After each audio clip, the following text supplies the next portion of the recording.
சாந்து பொட்டு ஒரு சந்தன பொட்டு, சாந்து பொட்டு ஒரு சந்தன பொட்டு எடுத்து வச்சுக்க மாமா.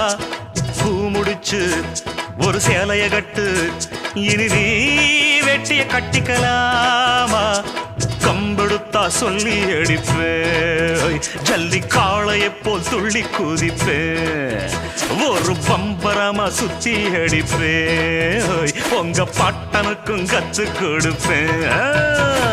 சாந்து பொட்டு ஒரு சந்தன பொட்டு எடுத்து வச்சுக்க மாமா. பூ முடிச்சு ஒரு சேலைய கட்டு, இனி நீ வெட்டிய கட்டிக்கலாமா.